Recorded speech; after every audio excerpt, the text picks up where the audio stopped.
simultaneously know there is potential human manipulation of fact in this very process. Hence, the space between what we know and what we perceive is closing. I would argue that this merging of knowledge and perception is inherent in looking at certain kinds of photographic images. Photographic imagery, images made from light, cannot all be defined as producing a similar understanding of knowledge and perception. And so I just want to finish with another really beautiful quote from Tycho's Naiva, which I used a long time ago in my master's thesis. It is night. The scientist sits at a desk by a window that looks out to sea, traces patterns of a reproduction of the tectonic system of the world, a pattern of emanating circles and symbols that seems to both simplify and include understanding. Starts to cry, holding still for a while, folds away the writings, charts, and diagrams, and goes to bed. In sleep, dreams of great light, an exploding pattern that grows, shifts, swallowing stars whilst changing and waking into life.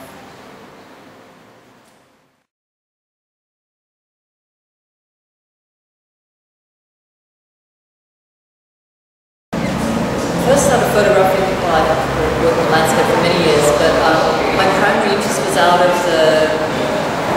my just deep love of Australian landscape, both the kind of coastal areas and the interior, and also a kind of growing knowledge of the slippage between my experience of the landscape and indigenous experience of the landscape, and how these two things have this strange kind of coexistence, an uneasy coexistence, which was also part of the Blind series, and I'm kind of utilizing the European blue across the landscape. So with this work, what I was really interested in is the way these kind of crystalline structures here, hopefully simultaneously appear to be both immense in terms of the distance between yourself and that landscape, and could also be something which is in close proximity. So again, this simultaneity of existence, and that they may also look like cloudscapes in as much as they look like icescapes. And what drew me particularly to the ice, and I had a long-time fascination with Antarctica, and unfortunately I can't make a trip to Antarctica as easily as I can to other areas, is the submersion of the hidden landscape. So there's only 1/3 of the object sitting above the surface, and then there's this whole life which exists beneath the surface. So I wanted to imply photographically the simultaneous state in the image, as well as looking like it could be of the air as much as it is of the ground. And while you have these incredibly solid landscapes, I went out and I saw these huge lakes which froze over, and froze at such speed that they actually froze into the shape of the waves at the time. So it was almost like an instantaneous snap freezing of the lake. And then you would sit there and you would see over time it start to break up as the tidal forces underneath would move, and you'd see almost like a miniature version of the tectonic plates moving across the lake surface.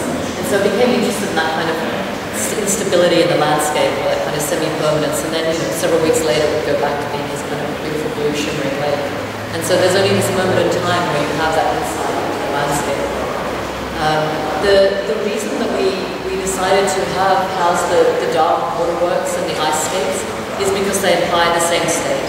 And this is much about that moment in time, which becomes abstract when it's taken out of that moment in time. It's a reference mostly Burke in the interpretation of the sublime, though really interesting Verlague's take on the sublime as it happens over time rather than a particular moment. But there's something which is so intrinsically photographic about a moment.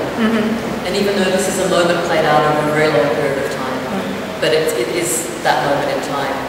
And so when Burke talks about it, he talks about that moment of, and it's best, kind of, it's Caspar David Friedrich, the painting, probably most of you know, where it's the back of the guy and he's looking into the void. Yes, thank you. Yeah, Sarah knows it really well. And so there's a moment when he's looking into the landscape, and it's the point of, and I relate to this as a child. My parents have a flat roof, and lying on the roof in the evenings and looking at the night sky, and wishing when I was young enough to think that this was possible, that if I stopped believing in the construct of gravity, then I would be able to fall into the sky. So how much of knowledge is attached to belief? And so that kind of started to lead onto that path of thinking about the sublime, that moment of transcendence, when you're in the face of something which is so enormous and so terrifying that it provokes an opposite reaction, like a feeling of delight or of, it's it's a much misused word as well, but it's a terror associated with that. We're not talking about terror as in terrorism, but yeah, that moment where it's so large, it's so outside of yourself that you're falling into this void, and then you have that moment where you pull back. So it's a sensation. Yes, yeah. Because I love light. And my images were, other images I used in focusing. And it was a very deliberate strategy because I didn't want there to be a depth of field to be a point of where you could enter that landscape in a way that you would experience with your eyes. So I wanted it to be a more experiential response to that. Now you can't do that with digital, because digital is a mathematical breakdown of light, whereas this is light forming on the photographic plate, which you can then defocus in the darkroom or defocus within the camera. If you do it in digital, because of the way it bands mathematically, it will identify like that part. You can see it in the catalogue, because the catalogue is a digital production. It recognizes that much blue is that value, that much blue is that, and then it staggers, jumps. So it was a while before I found work which made sense. So they're different mediums for me. You know, one doesn't replace the other, although ultimately it will, because the materials won't exist anymore. But yeah, they're very different expressions. Color's really, really important to my work, and I have an ongoing, if you look at my work over the past 15 years, obsession with blue. And it's to do with the way that blue pulls you into the image. It enables it's a perceptual thing. You move into the image in a different way if you use a different color class.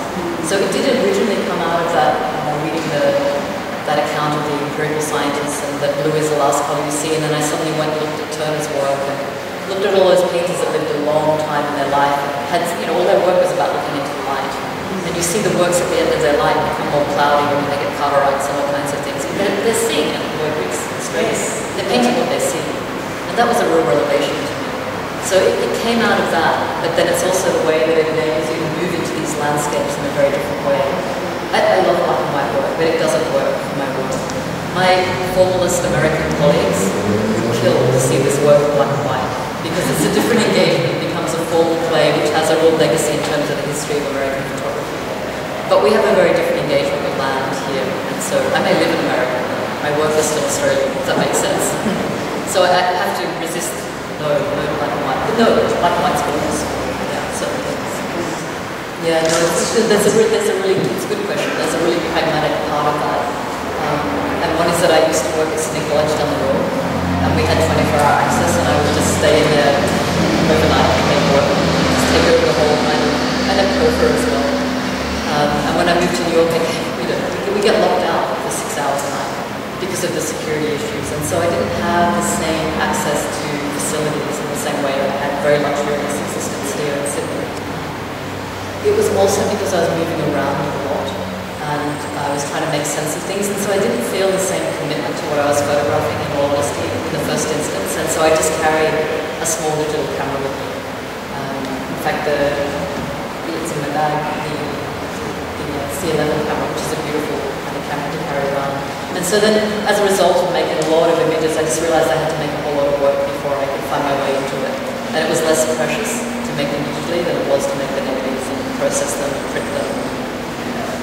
And then you do that, you start to find it that its own kind of value. It meant that I could work with images in a particular way and kind of draw out the depths of the images and use this really beautiful animal rag paper and the metallic paper, which you can't find anymore. So there are other reasons for using this as well. Yes, absolutely. Yeah, it's part of the work. In fact, there's a whole sequence of fire images that go with this. But we made a decision for this exhibition over a sequence. This is part of the professional thing when you're working with a gallery, talking to the director and to the curators, and thinking about what's going to work best in the space and that, and then their advice on the spacing. And I was doing this via Skype in New York, so I'm at 2 o'clock in the morning Skyping with these guys and talking about that. So we made the decision to take the fire images away at this point in time. They are. They're really, really deep blue. They're really deep blue. And you just see the kind of line of the doms, that wavering line of the doms. And they're more ritual. So how they came about was that I had a friend who had a property and they needed to burn back part of their paddock. And so I asked if they would do it in particular patches and I could photograph it. And at the end of the day, when you get that really deep iridescent blue that you just don't get anywhere else in the world. And then I had to use negative for that because negative is a particular blue, digital doesn't.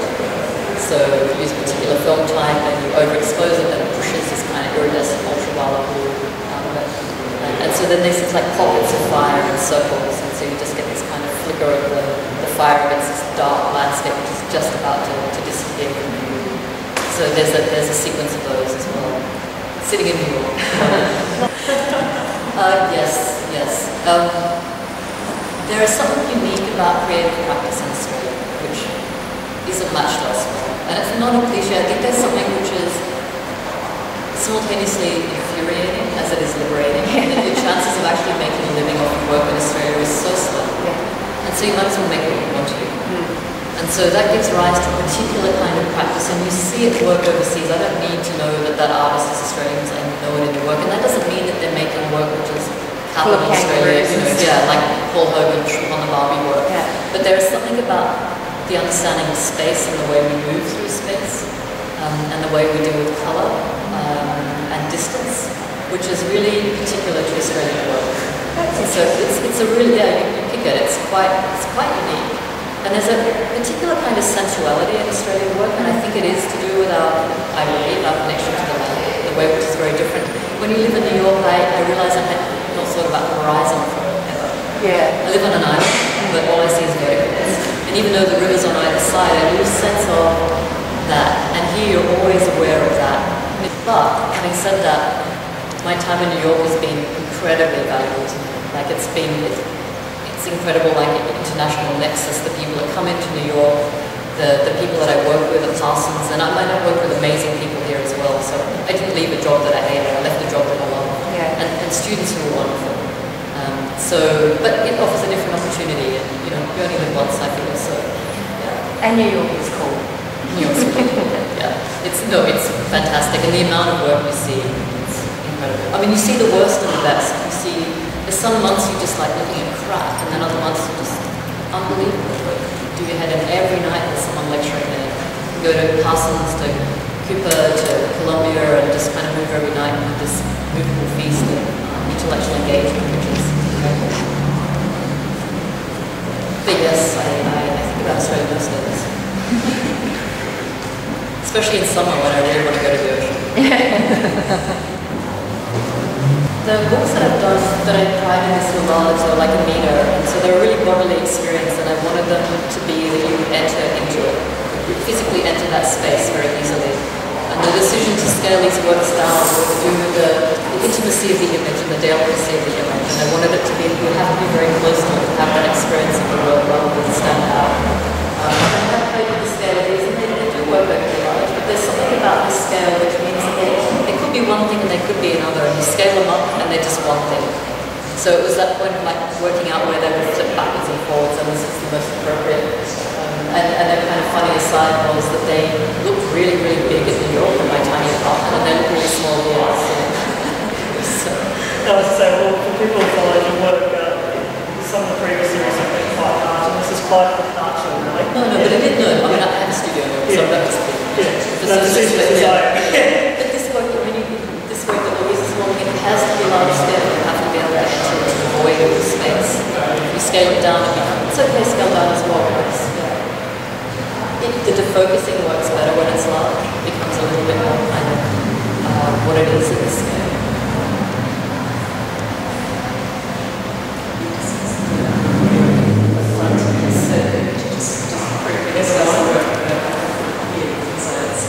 Walking into the gallery, immediate familiarity with the work, and then coming back to a real sense of difference.